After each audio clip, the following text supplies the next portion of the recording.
Namo Tassa Bhagavato Arahato Samma Sambuddhassa. Namo Tassa Bhagavato Arahato Samma Sambuddhassa. Namo Tassa Bhagavato Arahato Samma Sambuddhassa.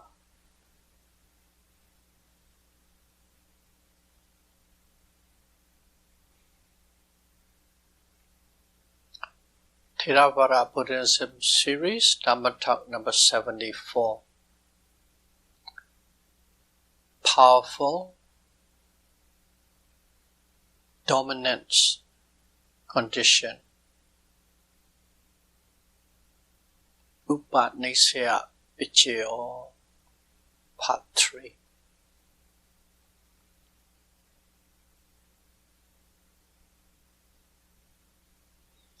In the last Dhamma talk, we have completed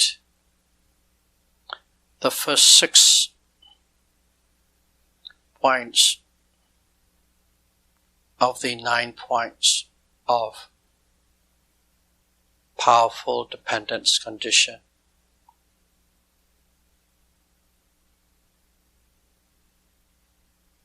Today we'll start with the 7th point.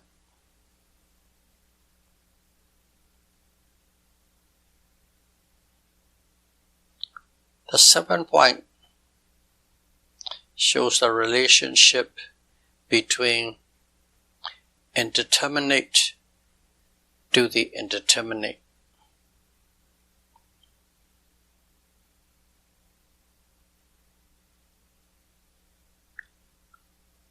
Endowed with physical comfort, which is indeterminate, produce more physical comforts.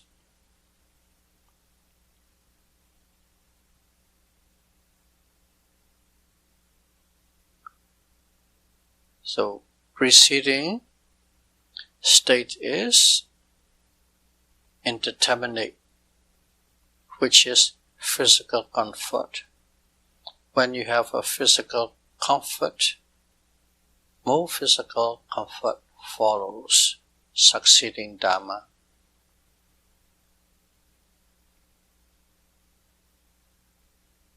And also, to maintain this physical comfort, one works hard to keep it. That's a situation. So, when one works hard, one becomes tired or even exhausted. Being tired and exhausted physically is also indeterminate. Abhyagata.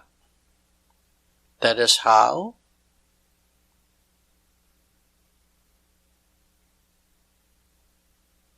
indeterminate followed by indeterminate. In this case is physical comfort. Want to keep it, want to maintain it, one has to work hard for it and become physically tired. Kayika dukkha, which is also indeterminate. Do you remember? All rupa, all materialities are indeterminate, which is neither wholesome or unwholesome. And also another case.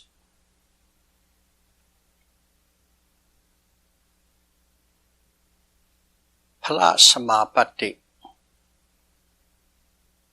Okay. Enjoying the fruitions, entering into fruition, is also abhyagata. You are in a state of fruition, phala. Phala is neither wholesome or unwholesome. it's indeterminate. And to enter into this fruition, it depends on the physical comfort. One must have a physical comfort to enter into that state. And physical comfort is also indeterminate. That is how arising of fruition is dependent on the physical comfort. Indeterminate followed by indeterminate. 3 case scenarios for that point number 7.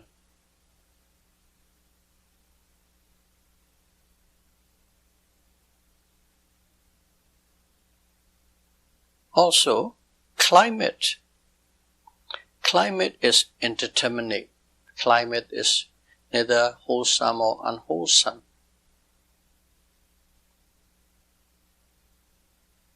Very hot or very cold weather will produce physical discomfort for a practicing yogi.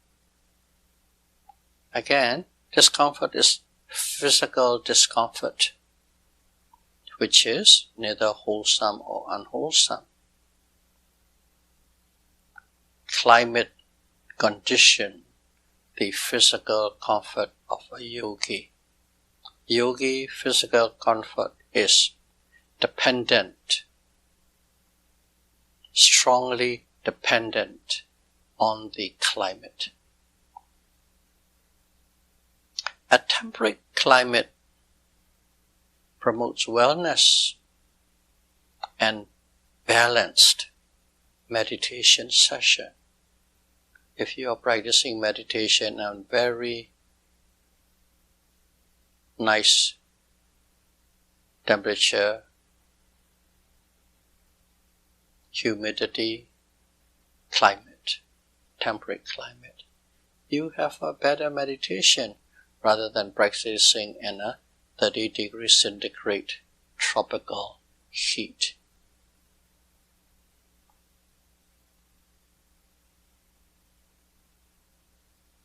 That's why temperate climate promotes wellness and balanced meditation session. So, this physical comfort or discomfort is the indeterminate. Climate is also indeterminate. That is how preceding Dharma, indeterminate, is followed by succeeding indeterminate Dharma, strongly dependent on it. That's on the climate. The next one is nutrition. Nutrition is also indeterminate. There's no such thing as wholesome nutrition or unwholesome nutrition. Simply nutrition, food. Nutrition is a conditioning Dharma. So in other words, it conditioned, it influenced what? It conditions or influence good health, physical well-being. If you have a good nutrition, you have a good health and promotes physical well-being,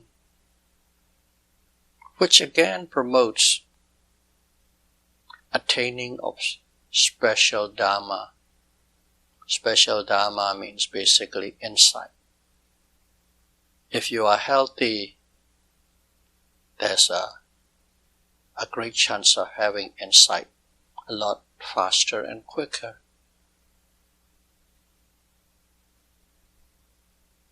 Again, on the flip side is eating non-nutritious or bad food would give rise to a weak body or even illness, ill health, physical discomfort.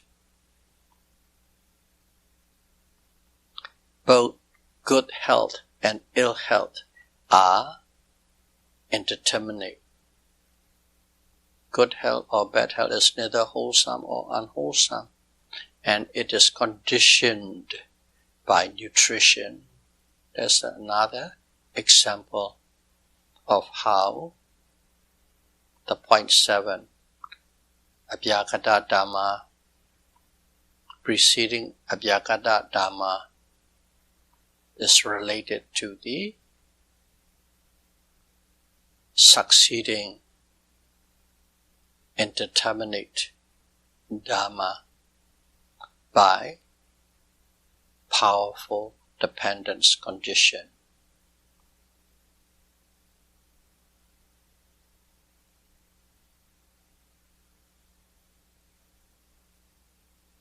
And there's another one, lodging. It's called Senasanampi in Pali. Lodging. Lodging is also neither wholesome or unwholesome, indeterminate. It is a conditioning Dhamma. Lodging, condition. Condition what? Conditioning the yogis who are practicing Dhamma. How?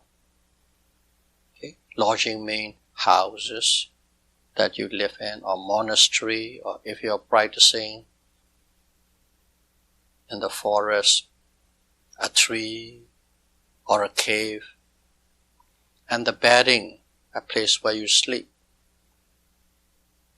and its immediate surrounding, approximate surrounding, and where you practice and sleep. That always condition a yogi. Physical comfort. Okay. Physical comfort is also abhyagata, neither wholesome or unwholesome. So, lodging condition the physical comfort or discomfort of the yogi who is practicing. So here, climate, nutrition, and lodging plays a major role for the physical well-being of a yogi, a practicing yogi.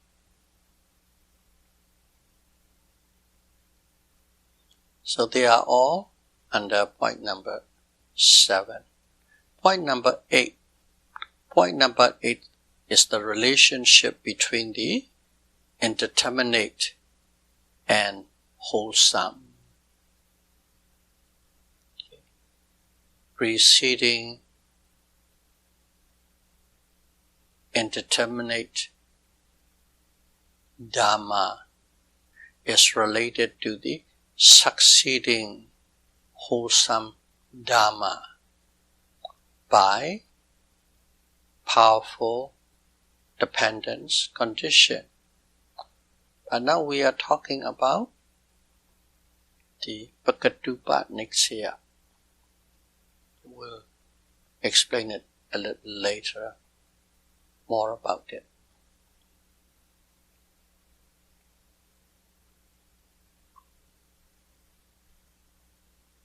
Due to having physical comfort, okay, you are well, strong, and healthy. And under that condition, it induced to develop charity, morality, concentration, observing 8 or 9 precepts, or even develop jhana, vipassana insight, and also right to the top, the 4-path wisdom. One can develop when you have a physical comfort and physical well-being. That is how the indeterminate is related to the wholesome nature.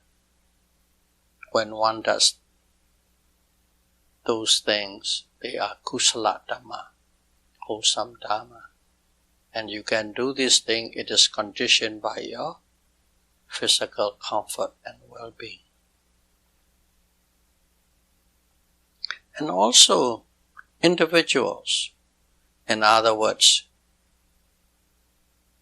people that you associate with, people that you close to you, people that you hang out with, is all individuals, puggala, individuals. Individuals are also powerful dependence condition. Individuals really influence you. They condition you, your environment, but this environment is a being, a person. The other is a natural environment, climate and nutrition and lodging. This is a sattva, individual, a being. If a yogi associates with another diligent yogi who observes in details, methodically, he is in a retreat, but that yogi watch very diligently. Every movements and behaviors are slow and observe all the details. Faculties are intact. And if you are practicing with such kind of yogis, automatically you will also be doing the same. The environment always rub on you. Because of that, your progress and insight would escalate. It becomes quicker. That is how an individual can influence you or condition you strongly, powerfully. That is point 8. Indeterminate to wholesome. Point 9 is relationship of indeterminate dharma to the unwholesome dharma. Now, a person is endowed with physical prowess. What is this physical prowess? A powerful dependence condition. Okay. You are endowed with powerful dependence condition, which is physical prowess, strong, healthy. One carries out. Okay. You are strong, you are healthy, but of course you are also arrogant or egoistic or sadistic. These are my words. One carries out killing, stealing, lying, use rude and harsh words, and spend time with frivolous talks.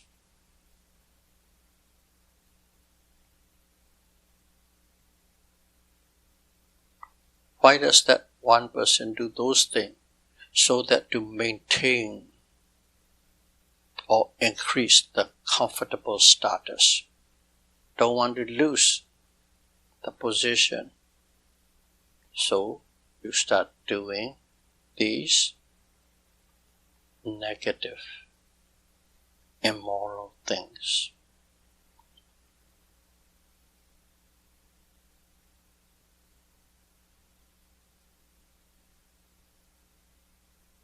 And that is how indeterminate dharma is related to unwholesome dharma.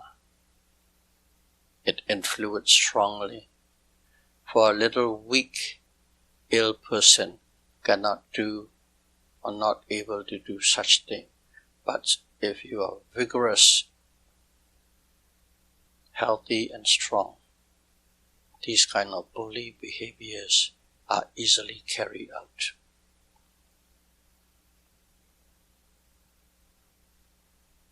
Also, associating with immoral and unmindful individuals. You associate with crooks. Those individuals will rub on you and you will become corrupt. That is how indeterminate Dhamma influence the unwholesome Dhamma.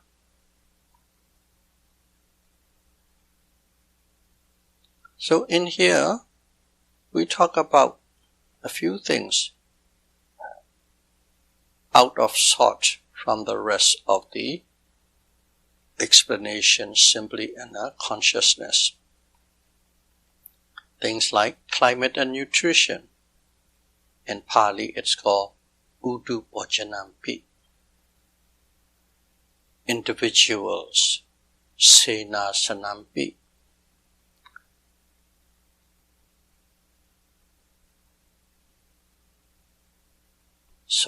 Individual is Bukalo. And lodging, Sena Sanampi. These are related by powerful dependence condition. To whom? To people. In other words, they have a great strong influence, conditioning power over people, climate, nutrition, lodging, and the people associates. These three, climate and nutrition as one, individual is another, second, lodging is third. These three are dealt separately, covering all 9 points by the Buddha. Buddha talk about these things separately. That's why this powerful dependence condition is the third division. Pakatupa Nitsaya, independent dependence or separate dependence condition. And these powerful conditions can be from the past, or it could be in the present, or it can also be in future. They can be in all 3 time zones: climate, nutrition, individuals, and lodging. Due to climate, physical comfort or exhaustion arises. Due to nutrition, good health or ill health occurs. Lodging can give rise to physical comfort or suffering. These are the direct, powerful, influencing factors. That's a summary of what we were talking. So, let us look into a case scenario to explain this thing. It is written in the scripture. While Buddha was residing at Jeta Grove in the Savatthi kingdom, 60 monks is near the rain retreat, asked for meditation for the coming rain retreat. During that 3 months rain retreat, that's where most of the monks practice Dharma for themselves mostly, unless there are too many visitors asking for their help or for Dharma.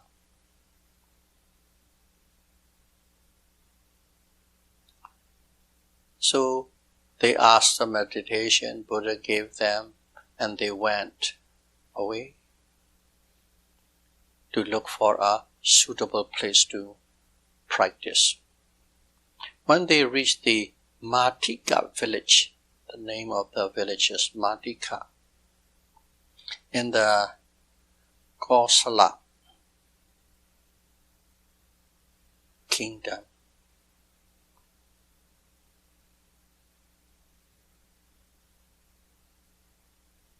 As a village called Matika village, the headman is also called Matika.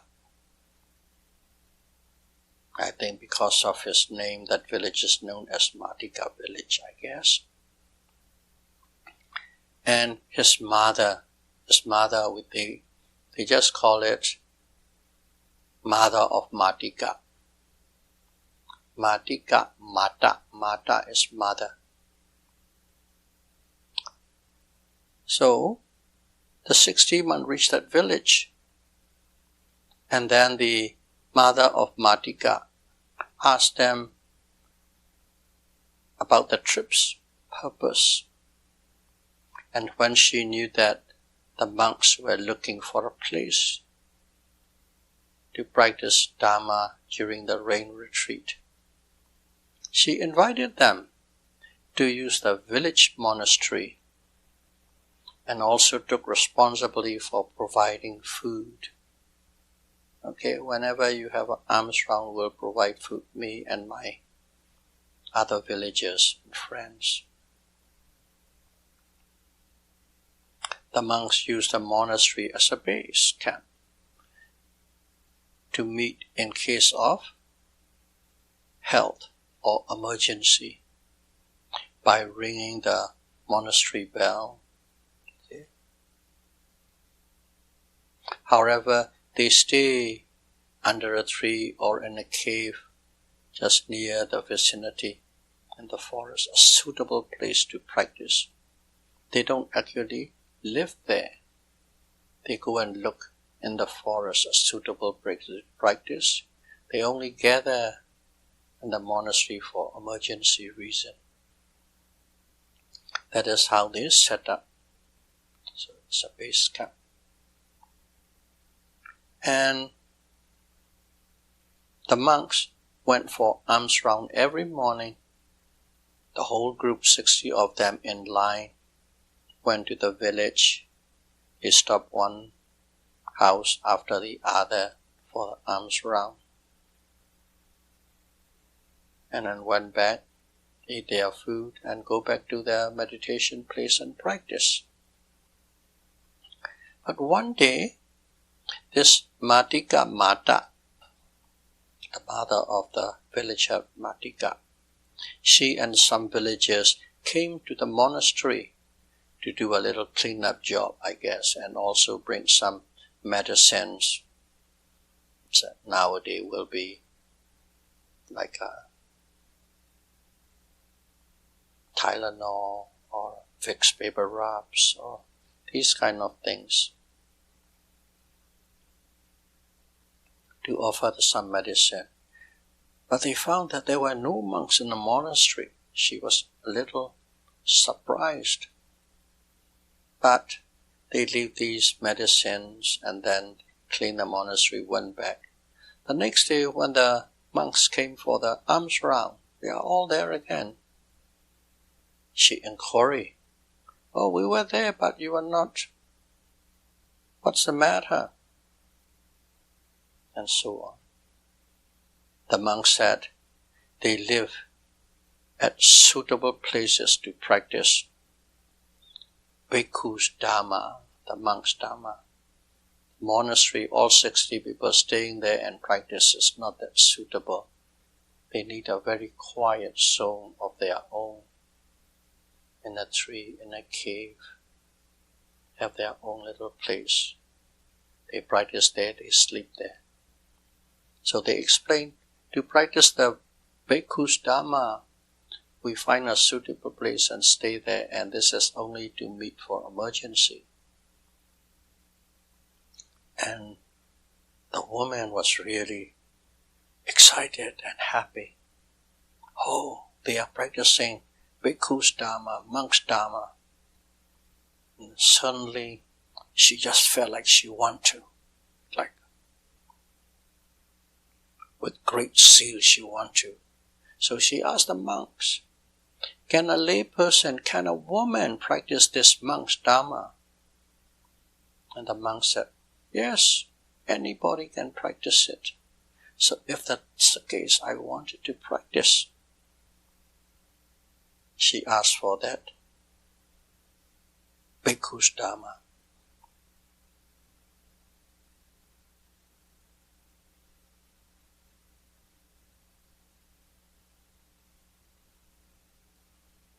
Because she had a great saddha, cetana, volition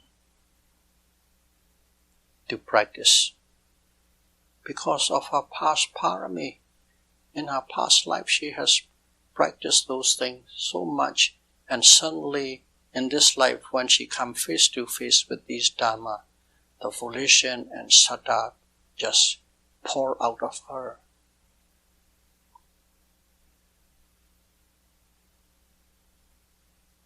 Saddha is the effect, the parami that she had in the past is the cause. In other words, the conditioning Dharma and the subsequent Dharma.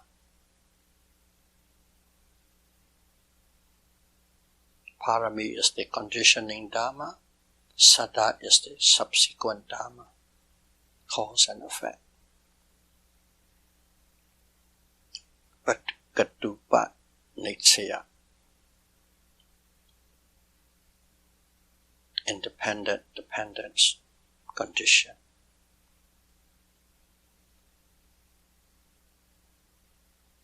The monks taught her meditation. It's clearly written there. They gave her the how to contemplate on the 32 parts of the body, in detail how to practice. We won't go through into detail. So that she can have a concentration samadhi. And then they also taught her anicca nupassana, observing the nature of impermanence on 5 aggregates. 5 aggregates. Body, feeling, perception, mental formation, and consciousness, 5 aggregates. And they taught her how to observe the nature of impermanence on these 5 aggregates. And she went home and she practiced. Within days she became anagami, the 3rd level area. Within days. Not only that she became anagami, she also have abhinya, psychical power to probe into the minds of others.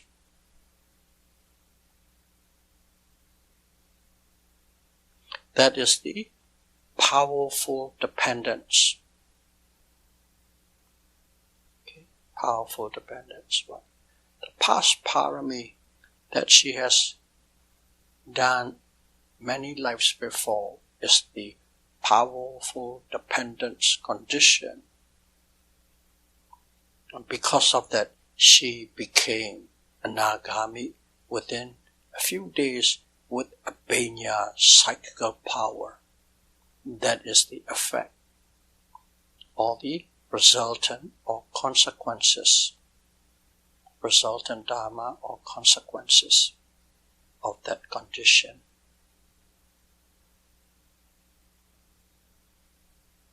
Upanissaya, independent dependence condition. Also, the monks. This one, parami is from the past. Now, anagami is the present. But another condition right here is the monks. The monks are the cause. The monks are the powerful dependence condition of the present moment. And she became an anagami attainer, anagami mega path in this present life. How the past condition, present condition, and then future results are all related by powerful dependence condition.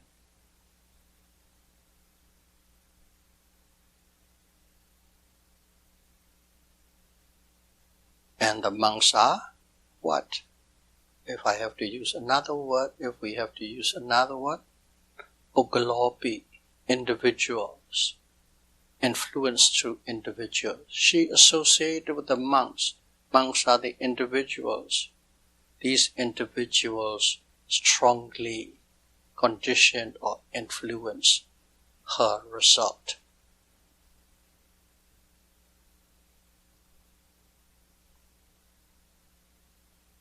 She became anagami, and suddenly she was happy, of course. Oh, within a few days I become a thirst level area. I wonder what my teachers, my monks are doing, because she has abhinya. My monks are doing. Why? That is the object predominant condition, because her mind is so focused on these monks. These monks are the predominant object. Because of that, it produces a desire for her to probe and look into the monk's mind. Again, that is a Paccayo nature, powerful dependence condition, but independently. The monks are the predominant object. Because of that, she put her mind into it and looked into it. Because of her abhinya, psychical power, she can look into the minds, see what kind of achievement the monks have. And when she looked into it, she found that the monks don't even have the steady concentration yet, samadhi. She was a bit surprised. She thought if she is about anagami, the monks will be already arhants. But the monks haven't even reached the steady state of concentration. So she was wondering why.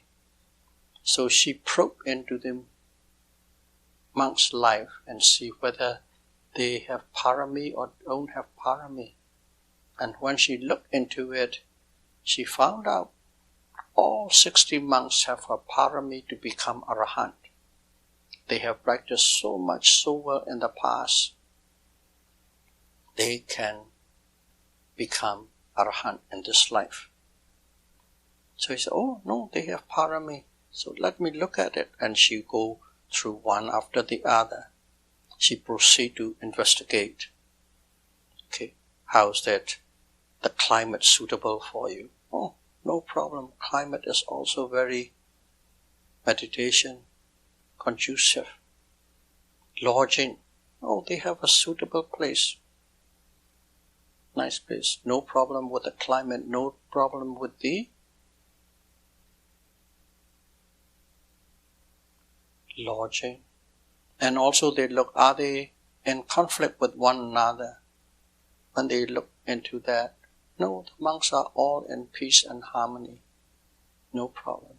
And then she looked into the nutrition. I wonder whether they are having a right food or a good food. And she found out the monks, we all have a different little taste buds. Some like sweet, some like sour, some like salty, and so on. Some like a very nutritious food, some like plain food, that kind of thing. So she broke into individual, each monk's mind and find out what their needs are. And she went home and cooked for each individual monk's needs. She cooked and invited the monk when they come to the alms round. Please don't go for the alms round. You come and have a meal at my place. Today is my dana. So the monks went and have a meal at her place. But each dish was catered and cooked for the monks' needs in terms of food. The monks ate, and then suddenly all their cravings were gone. They went back to their meditation place and practice, and soon they become arahant. And by the end of the rain retreat, they took leave of her and went back to the Jada Grove where the Buddha was as an arahant.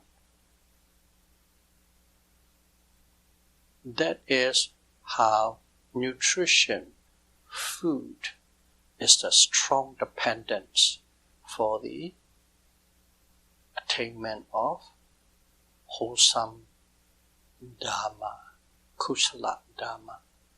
In this case, is Arahata Dhamma.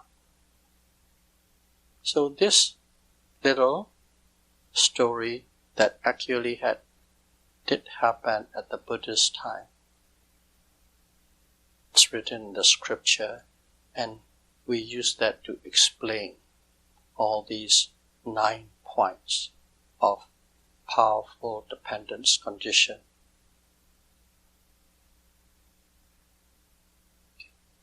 Especially this Bhagatupanissaya, separately delivered, which is climate and nutrition, lodging, and individuals, how these are strongly and powerfully influence us.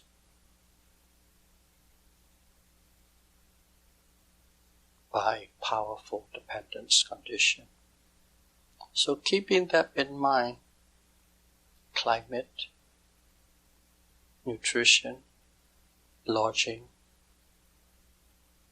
and individuals that you associate with, may you be able to have the most suitable and appropriate conditions in your practice and attain the wholesome Dhamma as soon as possible. Sadhu, sadhu, sadhu. Thank you very much.